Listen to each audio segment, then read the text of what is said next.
Welcome back to Olympia classes guys. कैसे हैं आप लोग? आई होप आप लोग घर पर होंगे, स्वस्थ होंगे, सुरक्षित होंगे। तो चलिए शुरू करते हैं। My name is Sunil Pandey और चलिए शुरू करते हैं हम अपना क्लास 11th का चैप्टर नंबर 2। क्योंकि मैं आपको भौतिक जगत नहीं बता रहा हूं, क्योंकि ये आप कक्षा 10 में पढ़कर आते हैं। बेसिकली इसमें से जो चीजें होंगी वो मैं इस चैप्टर के बाद आपको, जो पहले चैप्टर में जो आपने कक्षा 10 में नहीं पढ़ा होगा, वो चीजें मैं आपको इस चैप्टर के बाद समझा दूंगा। क्योंकि देखिए, सबसे पहले आपको यूनिट एंड मेजरमेंट, मतलब मापन तथा मात्रक एवं मापन आपको आना बहुत जरूरी है। मापन एवं मात्रा का आना आपको बहुत जरूरी है ताकि आपको चीजों की समझ हो सके। ठीक है, तो उसके लिए हम शुरू करेंगे चैप्टर नंबर 2। इसके बाद हम चैप्टर नंबर 1 पढ़ेंगे। जो चीजें आपने हाई स्कूल में नहीं पढ़ी हुई हैं, बेसिकली हम वही चीजें पढ़ेंगे। ठीक है, तो चलिए, चैप्टर का नाम है चैप्टर नंबर 2। इसमें मात्रक एवं मापन, चैप्टर का नाम है unit and measurement. Unit and measurement, ठीक है, देखें दिख रहा।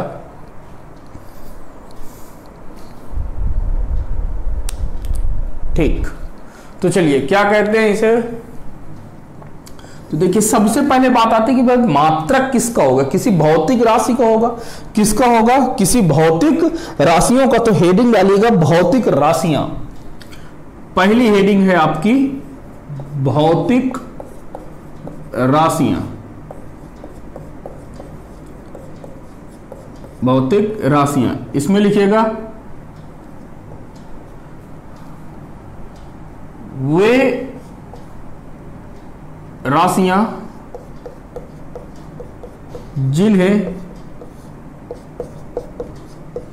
प्रत्यक्ष या अप्रत्यक्ष रूप से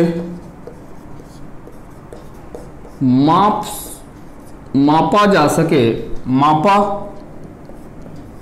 जा सके, क्या कहलाती हैं? फिजिकल क्वांटिटी कहलाती हैं। जिनका संबंध मापा जा सके, जिनका संबंध भौतिक परिघटनाओं से हो, परिघटनाओं से हो, क्या कहलाती हैं?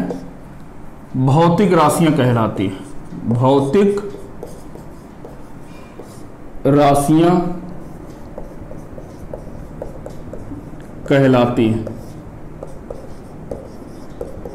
ठीक है, मुद्दे की बात यह है कि ऐसी भौतिक राशियां या ऐसी राशियां जिन्हें हम क्या करें, प्रत्यक्ष या अप्रत्यक्ष रूप से, मतलब किसी भी चीज को यदि आप डायरेक्ट नाप लेते हैं या इनडायरेक्ट रूप से माप सकते हैं, वो सब सारी क्वांटिटी क्या कहलाएंगी? भौतिक राशियां कहलाएंगी। क्या कहलाएंगी? भौतिक राशियां।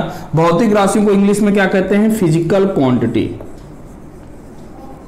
Physical quantity. तो यदि आप इंग्लिश में लिखना चाहें तो इंग्लिश में आप लिख सकते हैं कि those quantity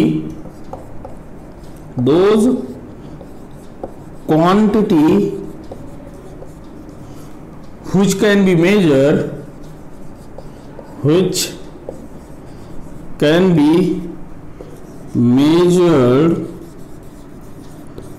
by any direct or indirect method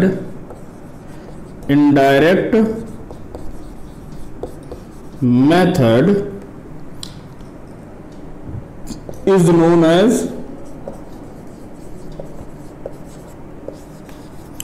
known as physical quantity। Physical quantity, ठीक, कि उन्हें क्या कहते हैं? फिजिकल क्वांटिटी कहते हैं। ठीक है, अब देखिए फिजिकल क्वांटिटी किसी भी भौतिक राशि को लिखने के लिए, किसी भी भौतिक राशि को लिखने के लिए आपको दो चीजों की जरूरत पड़ती है। तो हेडिंग डालिएगा, क्या लिखेगा, लिखिएगा किसी भौतिक राशि को लिखने के लिए या को व्यक्त करने के लिए, व्यक्त करने के लिए दो चीजों की आवश्यकता होती है, दो चीजों की आवश्यकता होती है, आवश्यकता होती है, दो चीजों की आपकी आवश्यकता होती है। इसका मतलब क्या हुआ, यदि इंग्लिश में इसी लाइन को लिखना चाहें तो क्या लिखेंगे, to represent any physical quantity, any physical quantity we need two parameters, two parameters। वो पैरामीटर कौन कौन से हैं, पहला है आपका न्यूमेरिकल वैल्यू, मतलब आंकिक मान, इसी को क्या कहते हैं, न्यूमेरिकल वैल्यू, न्यूमेरिकल वैल्यू।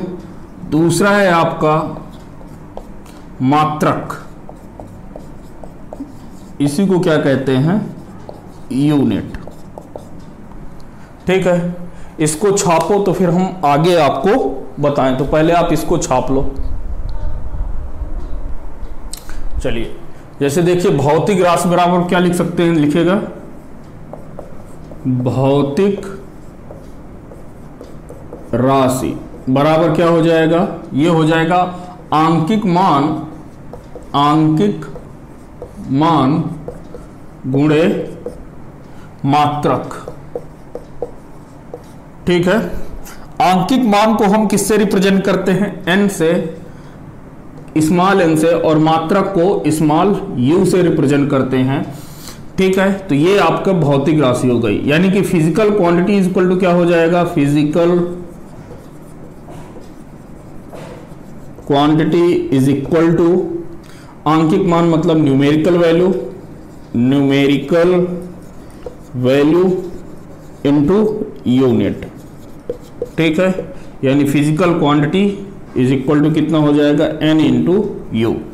जैसे कि मान के चलिए कि यदि एग्जाम्पल की बात करूं तो जैसे यदि आपको किसी की लेंथ बताना है, मतलब कि लंबाई बताना है, तो लेंथ यदि आपने कह दिया कि कितनी है, तो आपने कह दिया 10 मीटर है, क्या है, 10 मीटर है। तो 10 मीटर क्या है, दूरी का मात्रक है, ये क्या है, यूनिट है, ये क्या है, यूनिट है, यानी कि ये क्या है, मात्रक है। और 10 क्या है, आपका आंकिक मान है, क्या है, आंकिक मान, या आप कह लो कि क्या है, न्यूमेरिकल वैल्यू है, क्या है, न्यूमेरिकल वैल्यू। ठीक है, छाप लो इसे, ये फार्मूला याद रखना कि फिजिकल क्वांटिटी बराबर क्या होता है, n इंटू यू, जहां पर n क्या है, n है आपका न्यूमेरिकल वैल्यू, u क्या है आपकी यूनिट। उतारो इसे, छापो। चलिए अब नोट डाल के लिखिएगा इसी में, नोट लिखिएगा किसी भौतिक राशि का, किसी भौतिक राशि के लिए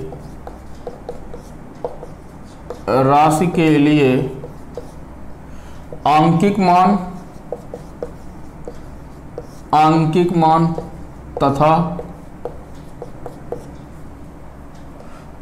मान तथा मात्रक का गुणनफल नियत रहता है। नियत रहता है। ठीक है, लिखिएगा इंग्लिश में for any physical quantity the product of numerical value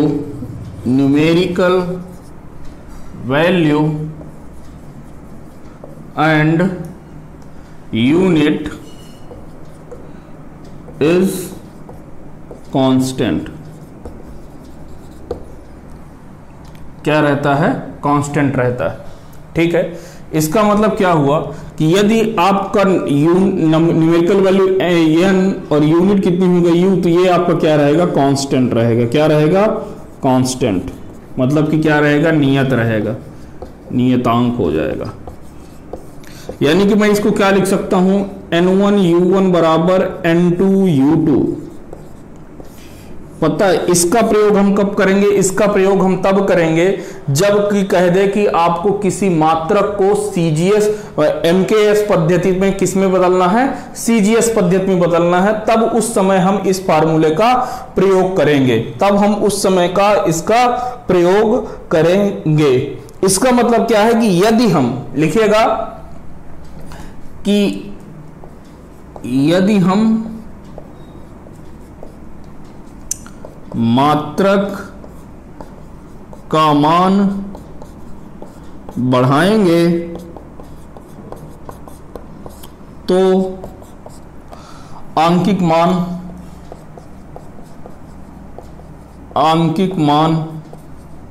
घटेगा, आंकिक मान कम होगा। यदि आप इंग्लिश में लिखना चाहो तो लिख सकते हो कि if we decrease the unit then numerical value if we increase होगा। if we increase the unit then numerical value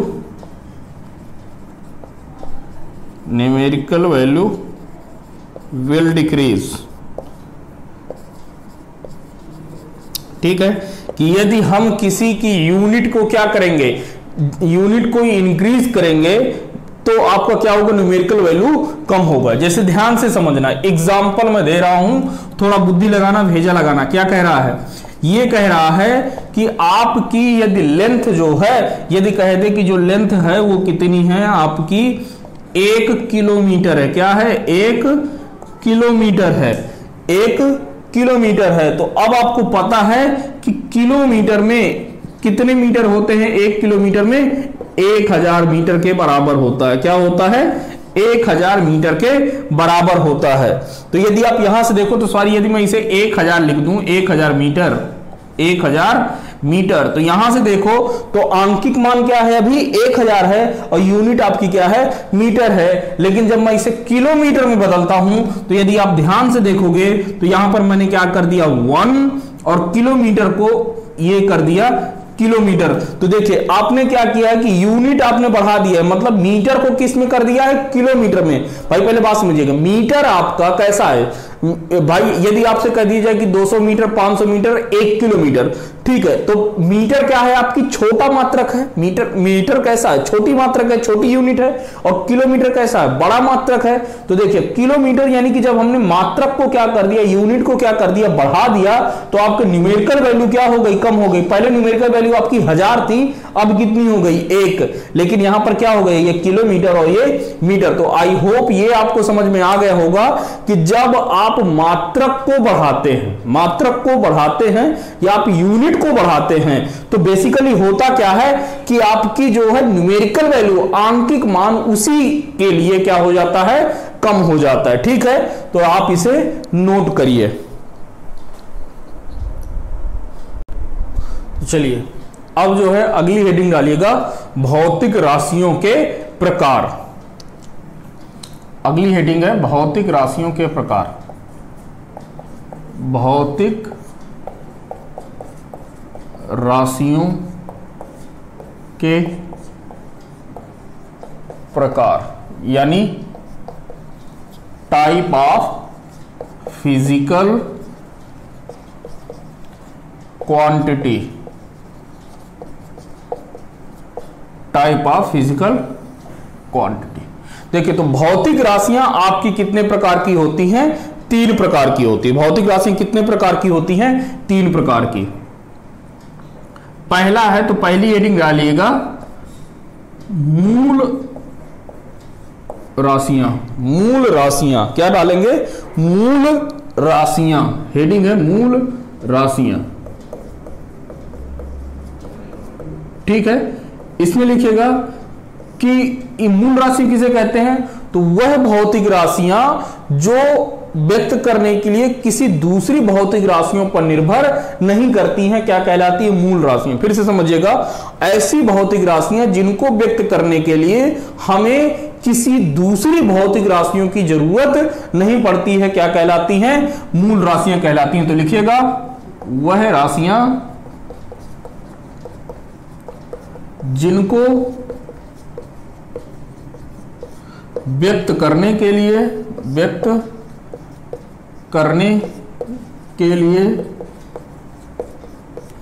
किसी दूसरी राशियों की आवश्यकता नहीं पड़ती। राशियों की आवश्यकता नहीं होती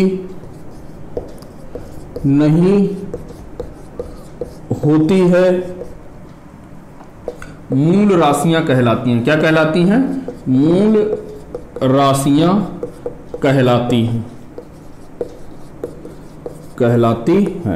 बात समझ में आ गई? इसी को यदि आप इंग्लिश में लिखना चाहो तो इंग्लिश में क्या कहते हैं? इसे फंडामेंटल क्वांटिटी। क्या कहते हैं? Fundamental quantity.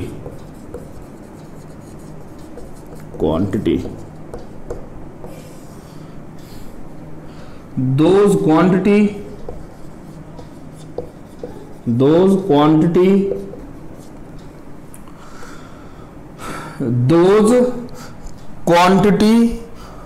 which are independent, या those quantity which are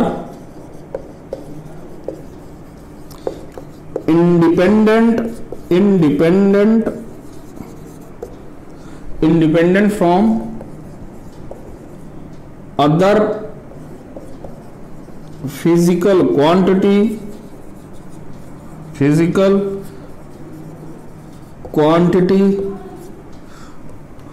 to represent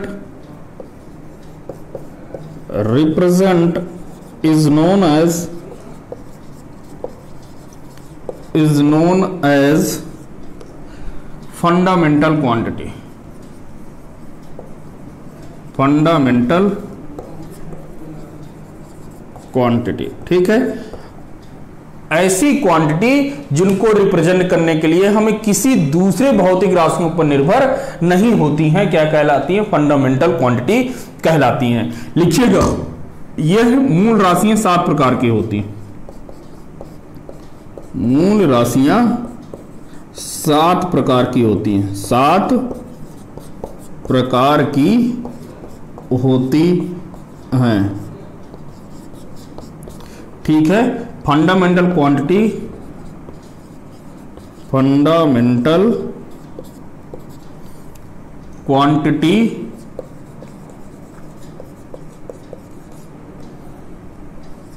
having 7 types। ठीक है, ये अब देख लेते हैं कि वो कौन कौन सी हैं। तो पहला है आपकी लंबाई। इसे क्या कहते हैं? लेंथ इंग्लिश में। इसका मात्रक क्या होता है? मीटर। क्या होता है? मीटर। ठीक है, दूसरा आपका होता है समय, मतलब कि टाइम। इसका क्या होता है सेकेंड।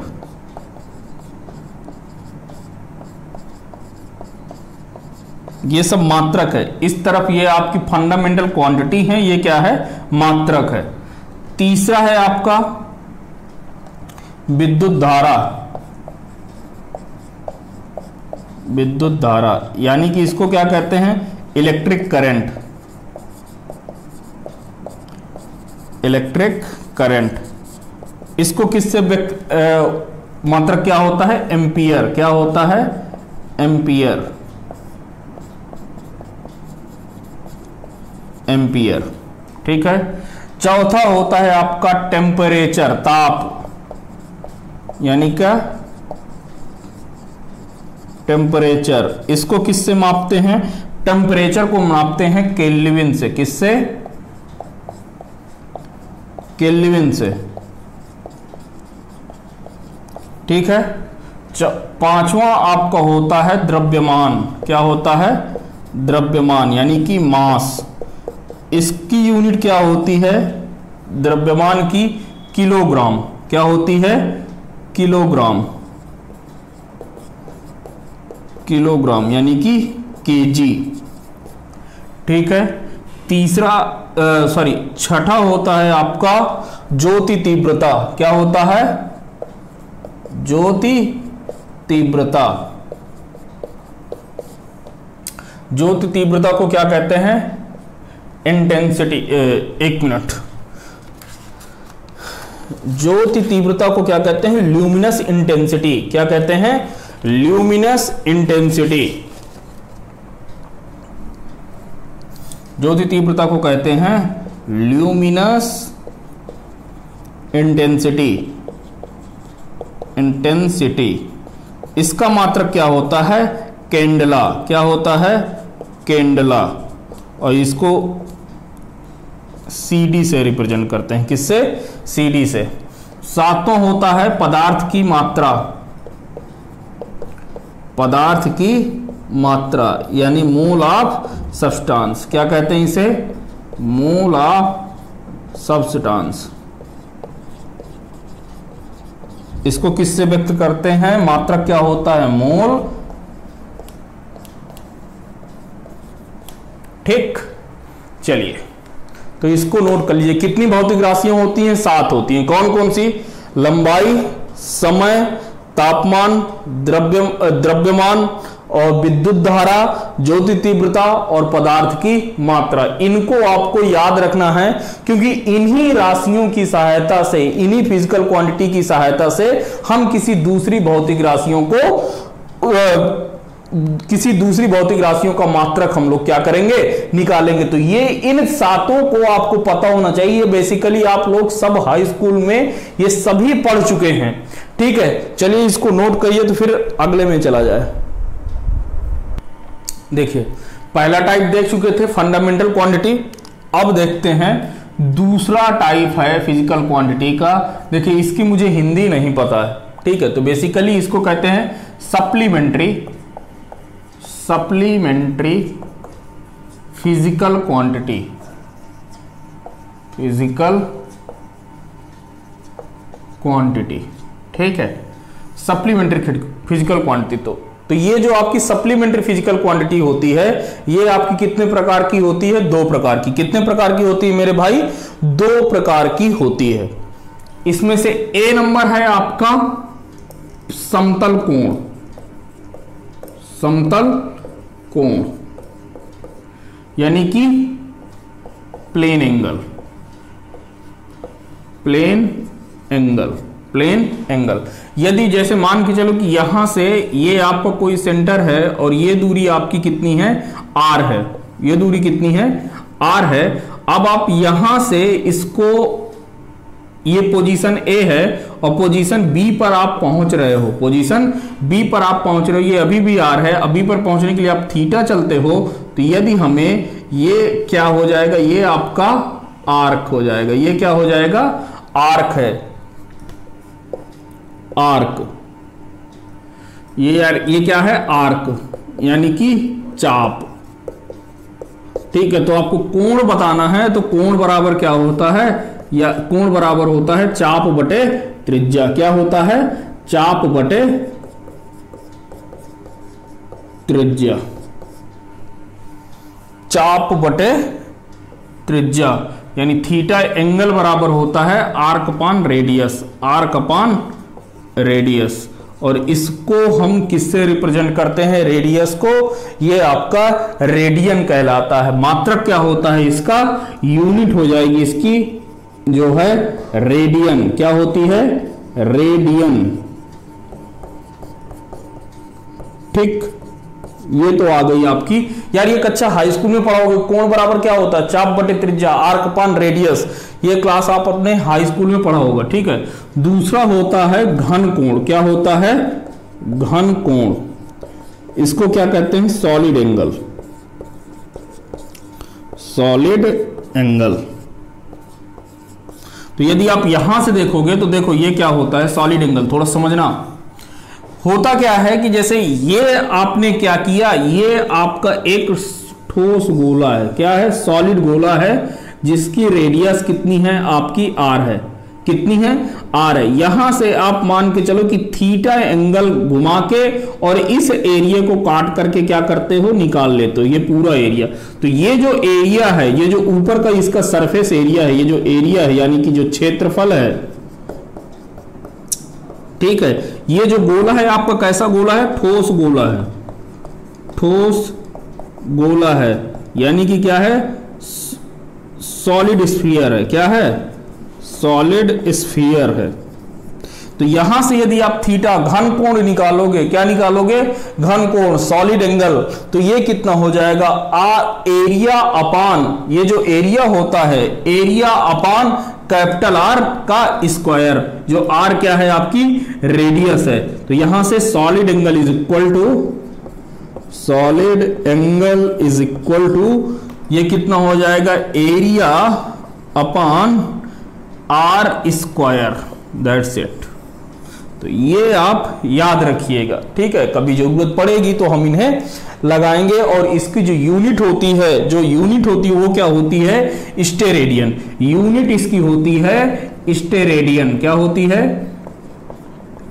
स्टेरेडियन। ठीक है, लिख लिया? चलिए छाप लो तो फिर आगे बढ़े। छापो छापो। अब देखिए तीसरा टाइप, फिजिकल क्वांटिटी की तीसरी type.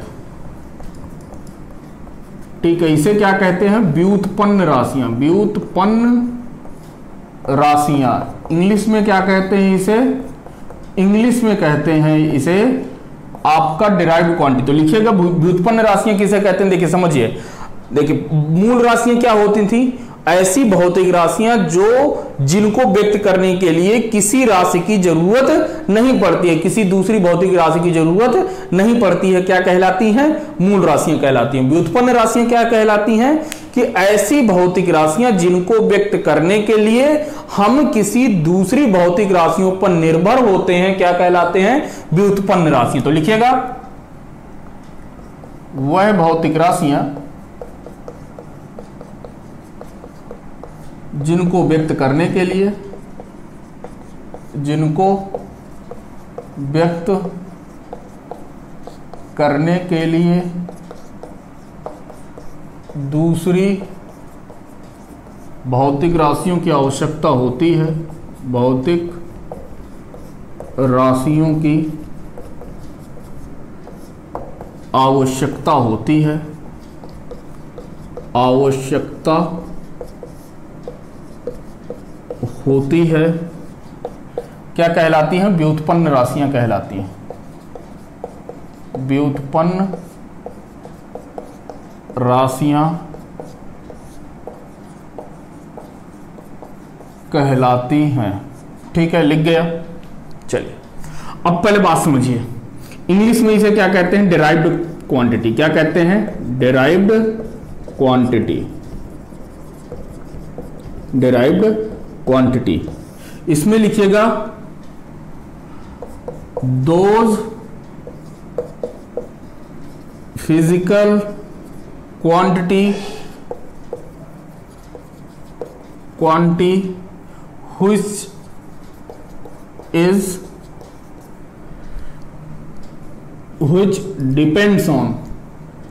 which depends on some other physical quantity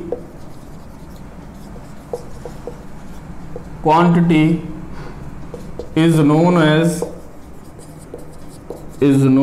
as derived quantity। ठीक है, क्या लिखा हुआ है कि ऐसी क्वांटिटी जिनको रिप्रेजेंट करने के लिए हमें किसकी जरूरत पड़ती है, किसी दूसरी भौतिक राशियों की जरूरत पड़ती है, किसी दूसरी फिजिकल क्वांटिटी की जरूरत पड़ती है, क्या कहलाती है, डिराइव्ड क्वांटिटी। जैसे देखिएगा एग्जाम्पल में जैसे आपको वेग का बताना, क्या बताना, वेग बराबर क्या होता है, विस्थापन बटे समय, यानी कि वेलोसिटी बराबर होता है, यदि ध्यान से देखो, वेलोसिटी बराबर होता है डिस्प्लेसमेंट अपॉन